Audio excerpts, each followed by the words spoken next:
Out of all the dangers in this world, most of them seem to be man-made. One of these great dangers are pesticides.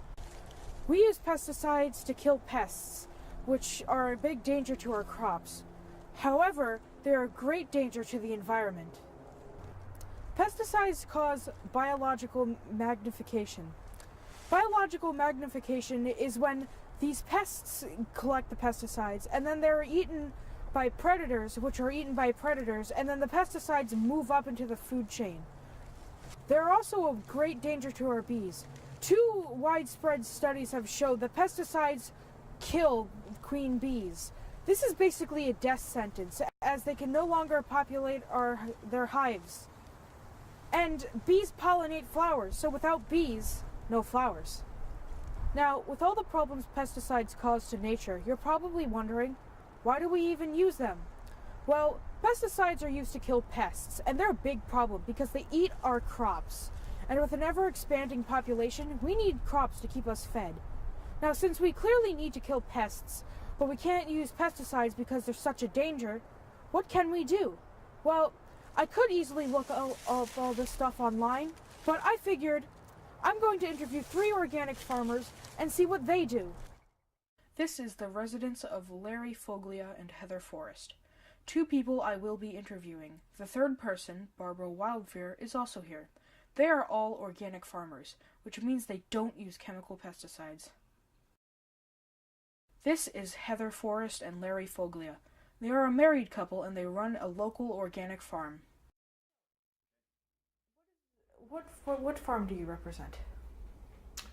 We represent Fox Hollow Farm, which is smaller than it was when I was younger. It used to consume 10 acres here. We are now on 4 acres, and we consult for the organization Elijah, ELIJA, which stands for Empowering Long Island's Journey Through Autism. They are farming on my parents' section of the farm, and we consult with them to teach them how to do it. We're also working on a farm, creating a new farm upstate in New York, near the town of Walton.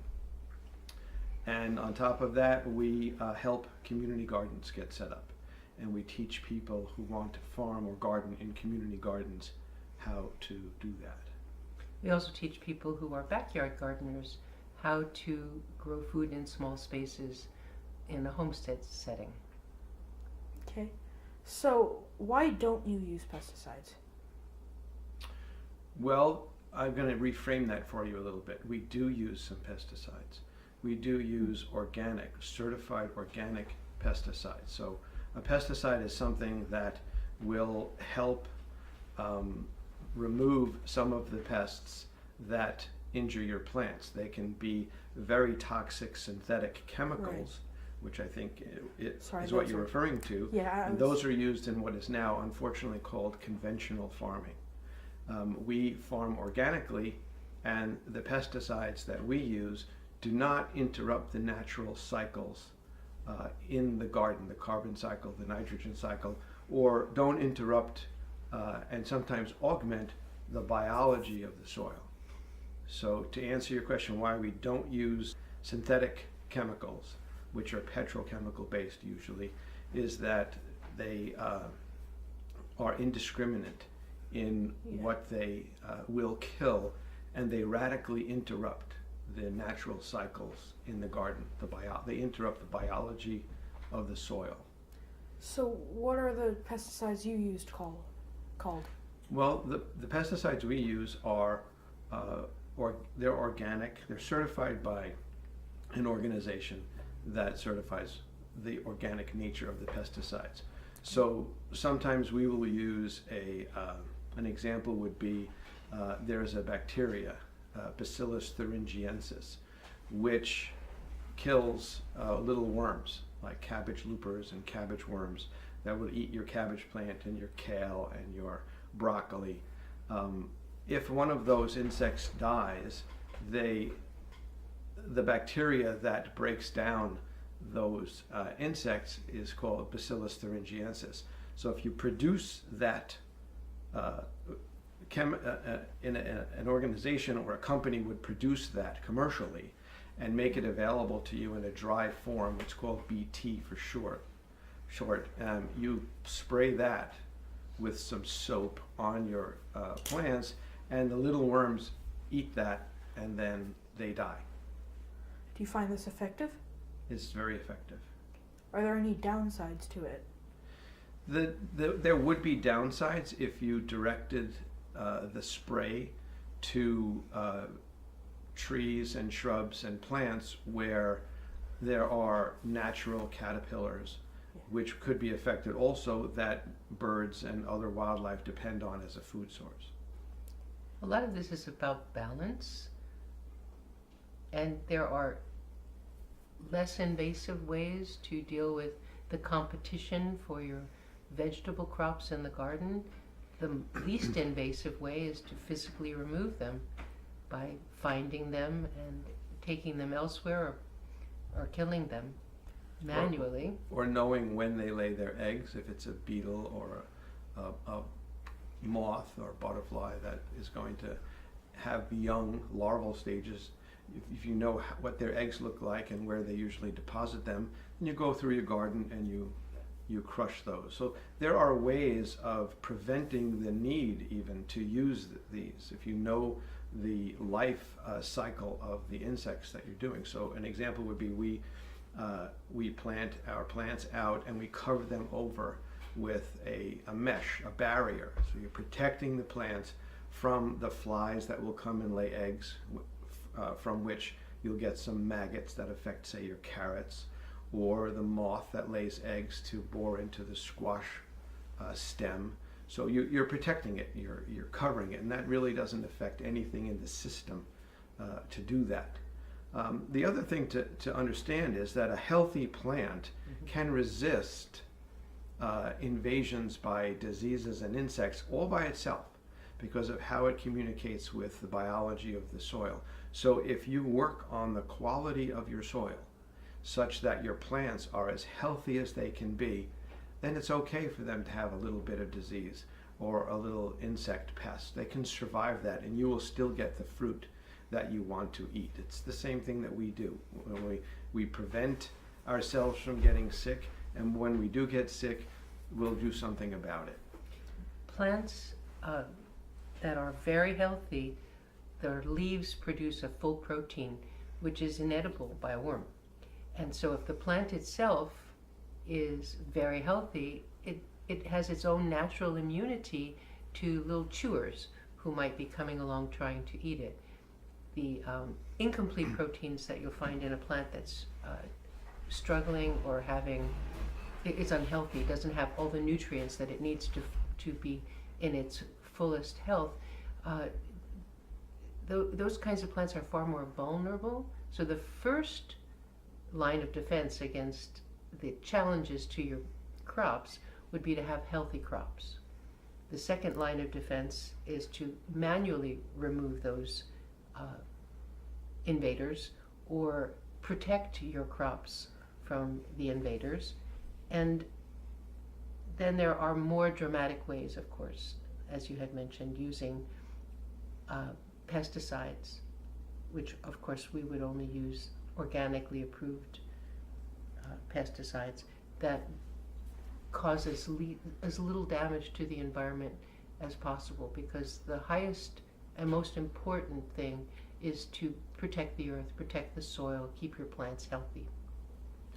To further explain a little bit what Heather was talking about in terms of the plant establishing certain proteins that then make it toxic to the invaders that would consume it, the plant does that itself, and it does that in communication with other aspects of the biology of the soil. If a plant is getting injured, somehow that sends a signal to the mycorrhizal environment, the fungus that is growing in the soil, and those fungus communicate with the bacteria that are in the soil, and different chemicals in response to these stimuli eventually get into the plant, and they make the plant resistant. It's like when we had the gypsy moth invasion here that was wiping out the oak trees, eventually the oak trees changed when their leaves came out, and they changed the chemical components in the leaf that made it toxic to the gypsy moth, which was much more effective than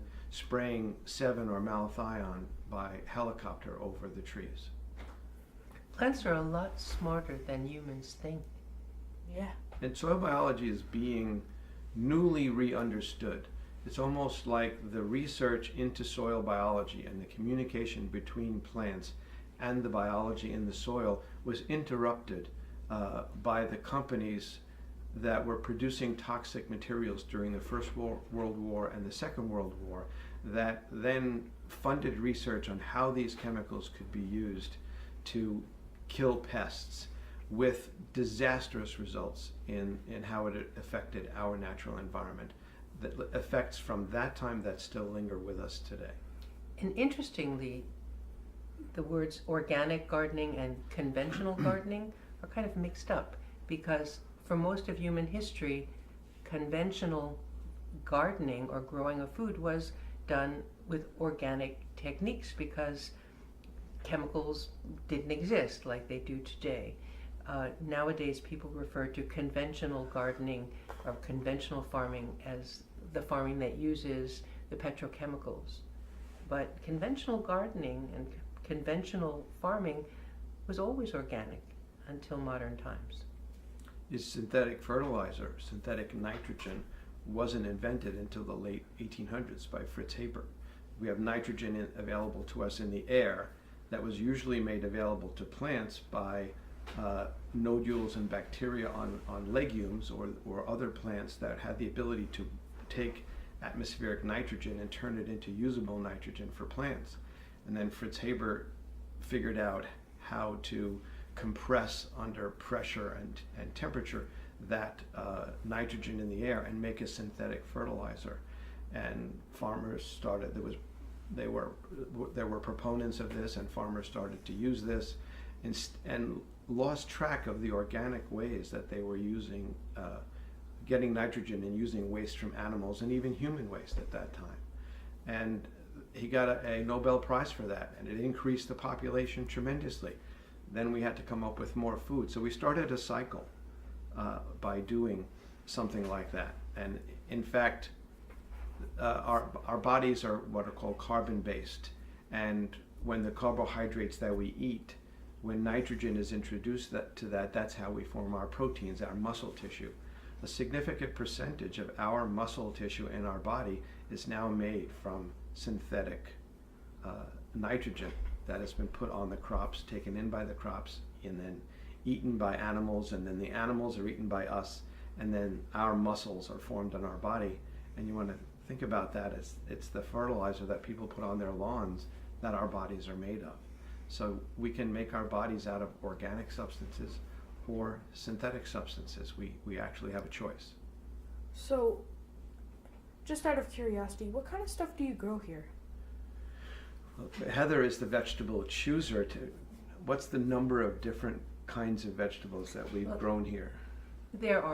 We grow tomatoes and peppers and eggplants, for example, but we grew 12 different varieties of peppers: hot peppers, long fryer peppers, bell-shaped peppers, peppers that were purple, peppers that matured to a yellow or orange color, for the diversity of the palate and also for the eye, because I personally believe that food should look beautiful. And so I'm very interested in the varieties of vegetables that produce different shapes and types and colors.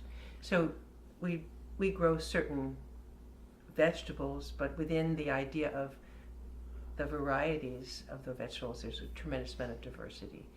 We grow vegetables that people enjoy eating. When you have a CSA, which is a community-supported agriculture, people join as a member and they help support the farm, and then they come once a week to collect their share of the harvest. And so it's an opportunity to help people enjoy eating vegetables that they might not have come upon before. So it's an education in vegetable opportunity. It's also an education in what do I like to grow at what time of year.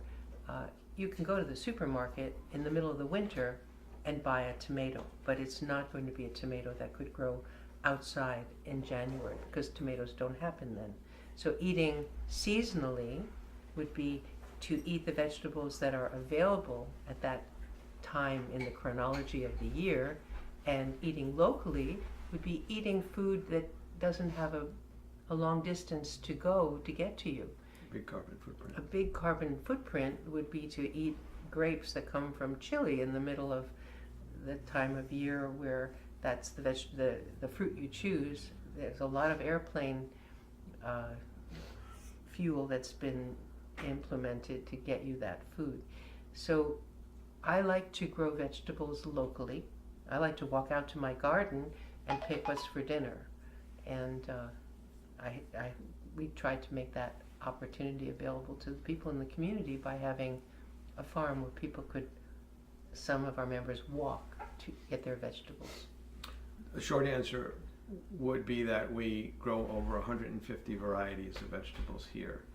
And it's a full range of things that you cook, that you eat raw, leafy greens, the fruit of a plant, as in a tomato, or a pepper or eggplant, or squash, leafy greens like chard and collards and spinach and lettuces, and then some plants you actually eat the flowers like broccoli and cauliflower. Or the roots like radishes, beets, potatoes, onions. Do you have to use different pesticides for like different crops, or maybe you have to use different pesticides for different times of year or something? Definitely, because different crops attract different challengers. For example, in the very early season when we put our eggplants out, even if they're only this big, the flea beetles will just rise to the occasion, and before you know it, your tiny little baby eggplants are a lacy leaf, and they're too small to withstand all that chewing. So what we do for the flea beetle is we protect the eggplant by putting a row cover over it that is a white cloth, very thin cloth that allows sunlight and rain to come through, but doesn't allow the little flea beetle to get at the leaves until the plant is big enough and has started to set flowers, at which point you want the bugs to come, you want the bees to come and pollinate your flowers, so you take off the cover. And by that time the plant is strong enough so that even if things are chewing on it, it has enough power to withstand the onslaught. So where do you buy these pesticides? Different pesticides are purchased from different suppliers. They can be supplied, purchased in different levels of concentration, which affects the price. There are simply wholesale suppliers. The homeowner can buy them from a company like Johnny's Seed. They have a very good array. Most often people are very surprised at the very expensive cost of pesticides. So that's another reason that we minimize what we use. And we understand, as Heather was explaining, the stages that the insects go through. So you're doing things as preventatively as possible with the minimal use of anything. So an example in the eggplant, where before we put the cover over it in the spring, we put very inexpensive diatomaceous earth, which is like what's used in a pool filter, but there are some that are usable on vegetable plants, and you can get that at Home Depot in a bag for $8, and that would last you probably 2 years. And you put that on. Diatoms are little animals, microscopic animals that take silica out of the environment, and when they die, their shells form, looks like shards or little pieces of very sharp crystal glass. So when an insect gets that on them, it basically destroys their exoskeleton. So you're physically using a material that is not toxic at all, specifically for the insects that are going to land on your plant. It's a dust that you put on there. So things like that are preventative. Or we cover it with a layer of soap, which smothers the eggs of a plant. And we're not broadcasting that anyplace else except the underside and top side of the leaves of the plant that we're trying to cultivate. So we're not broadly broadcasting any chemical that is going to affect the other biology around. The pyrethrins, which are what we would call a knockout, kill that bug on contact, are made from chrysanthemums. So there are issues here. I happen to be a pacifist. I'm not a Buddhist pacifist such that I wouldn't kill anything because I revere all life, but I do revere all life. And as a budding farmer gardener, I found it emotionally difficult to deal with the competition. It was kind of like being in a war zone. All the parties in a war zone that are claiming land, they fight with each other for that land. And we have examples of that all over the planet. Here I am, a simple farmer who's planted a row of beans. I think I should have the beans that come from those bean plants for my food and my crop harvest. The Mexican bean beetle mama comes along and says, this is a great place for my babies. And the Mexican bean beetle lands on those very same bean plants and plants a little cluster of yellow eggs. Well, if I don't notice those eggs will hatch and become a larval stage with little fuzzy hairs on each one, and they will chew and chew and chew and chew until they destroy the plant and continue in the life cycle to become a brand new mama bean beetle, a Mexican bean beetle, which will then look around and see more plants and say, there's a perfect place for my babies. And so I'm fighting with a Mexican bean beetle for the same territory. I have no problem killing a Mexican bean beetle, even though I am a pacifist. Well, thank you so much. This is Barbara Wildfear. She works at a local community garden. The garden also doesn't use chemical pesticides. What farm do you represent? I don't represent a farm necessarily. I grow at the Gateway Community Garden in Huntington Station, Lowndes Avenue and New York Avenue. And Heather and Larry were quite instrumental in setting up that garden in 2010. Okay. So, why do you not use chemical pesticides? I personally try to be a steward of the earth and not limit my use of pesticides in general. What kind of stuff do you grow? Well, starting in the spring, we grow peas and cool weather crops such as kale and kohlrabi and broccoli, although that's a better fall crop. Lettuce will start early, spinach will start early. And then as the warm weather comes, we move on to the warm weather crops, tomatoes, beans, peppers, eggplants. Okay. So what kind of pesticides do you use? The only pesticide that is really allowed in our garden is insecticidal soap, such as Safer is a brand name I think that many people are aware of. And it's just basically strong dish soap. The other thing we do use in the garden, and actually dish soap, plain old dish soap in water, soapy water does a job on certain pests at certain times in their life cycle. And I use that a lot, personally. So do you use any other tactics other than pesticides? Yes, we do. And this year we used a technique called trap cropping. So in our garden we have raised beds, and what we did was designate several raised beds to grow green beans to attract the Mexican bean beetle. And we've had significant Mexican bean beetle problem at our garden for various reasons. One of which is a disturbed earth, which our garden was at first, attracts this kind of pest. And everybody loves fresh green beans. So what we did this year was we planted 3 or 4 beds of the green beans, and we monitored them. And I went around and squashed the little babies, eggs, when I saw them. And when it got to a point where we had a big explosion of the Mexican bean beetle, which is probably late June, we harvested all the beans and cleaned the beans free of pests, and then we chucked everything in the garbage and sent it off to Covanta.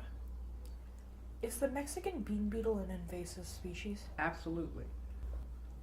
They thrive on our beans in particular. And by the way, after the beans, they also will go after the zucchini squash, which is another one of our favorite crops that our gardeners like to grow. So we also had a bed of squash, zucchini squash. And when I monitored that particular bed, and when it got crazy over there, we harvested the squash and pulled up and threw away in the trash the any debris from the garden. We did not compost that particular. What stores would you buy, like, Safely maybe. so. Yeah. You can buy it anywhere from your local Home Depot, or you can purchase it at a home garden center. I try when I can to support the local home garden centers, privately owned, in our community when I can. Okay. So you said you, like, were at a community garden, right? Mm-hmm. So can people just grow what they want? Do they need to, like, buy a membership, or how does it work? It's free to everybody. We do have a suggested donation, but if you don't care to donate, you don't have to. We still don't deny anyone a garden bed. And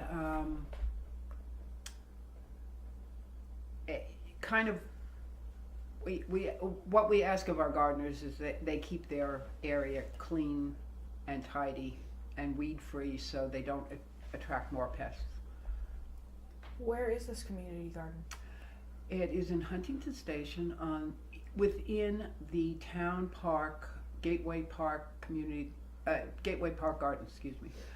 And it's on the corner of Lowndes Avenue and New York Avenue.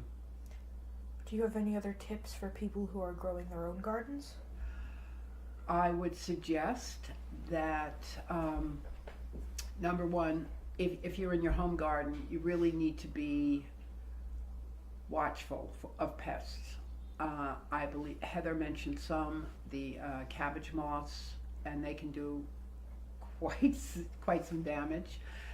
And just walking around with a bucket of soapy water in your home garden and picking off these particular pests that are getting out of control, throwing them in the soapy water does great.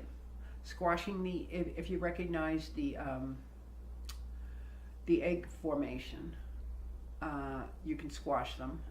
However, I want to caveat here that the ladybug or lady beetle has eggs very, very similar to the Mexican bean beetle, so you want to be cautious of what you're killing, because you don't want to kill the ladybug, who is a beneficial insect. What do ladybugs do? They go after a number of pests, including aphids. They love aphids. And in the larval stage, they are amazingly good on aphids. And they have a very interesting shape and color, very orangey and black. Another thing about the ladybugs and the Mexican bean beetles, I would like to point out two things. They can be very confusing when you look at them. The Mexican bean beetles tend to be a bit larger and more yellow. The lady beetles are orange with black spots, and they sort of have a little white and black head. Ladybugs are native to our area and kill insects. Mexican bean beetles attack our plants, primarily beans, also cucumbers, and squash. They are not native to our area. They came from Mexico, and we have a pretty severe infestation throughout the U.S. and particularly in the Northeast. Something about our region is they found a niche, and it must mimic their climate at home from Mexico. Well, thank you so much, Barbara. Thank you. Larry Foglia is giving me a tour of his farm. Here they grow their own vegetables.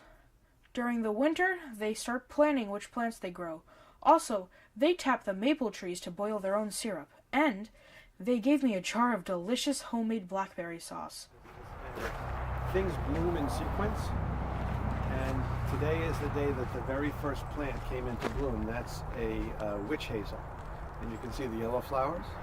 Yeah. So that'll bloom when it's snowing in the ground. And the earlier that blooms, the warmer the winter is going to be. It's kind of a harbinger of spring. So that blooms early, it means spring is going to come early. Oh. It's witch hazel. And pretty soon the snowdrops will be blooming underneath, and winter aconite will be blooming underneath. One's white and one's yellow. Kind of reminds me of Groundhog Day, except it makes sense. Right. This is very early for that to come into bloom. Guess we're in for a warm spring. I hope so. Yeah. Let's walk up. These are the sunny fields over here, where we grow some vegetables over here, and Elijah Farm grows their vegetables over there. Okay. This farmland, interestingly, the town of Huntington in Suffolk County has a farmland preservation program. So they're actually going to buy the development rights on this farmland and preserve it as farmland forever. Cool. So that's in process right now. The county voted for that, and the town voted for that. So this is the sunny area, and there's sunny area on the other side of those trees, and you can see where things were grown on trellises, and the barn over there where all the tools and machines are kept. And those big piles back there by the woods, that's the compost. That's made from leaves from the vegetable plants, also that are cleaned up at the end of the season, and from wood chips that tree companies drop off here. That's the source of carbon that feeds the biology of the soil. Leaves that drop down shouldn't be raked up because they break down eventually, and they are food for the trees. Yeah, I in the never same way. understood the whole raking thing. I always figured that just letting them break down by themselves was better. Right. Well, the raking comes from people that want to get paid to rake leaves. So they convince people who are unaware of the reality of the systems in their garden and the biology in their garden, think that that's what's supposed to happen. What it's supposed to look like is cleaned off, rather than understanding that there's a whole biology that's going on there with the leaves that fall and decompose, and then that feeds the trees and the plants. Heather, Larry, and Barbara use many methods to kill pests. Now, a method commonly used that aren't chemical pesticides are biopesticides. Now, types of biopesticides are bacterial, fungal, and plant-incorporated protectants.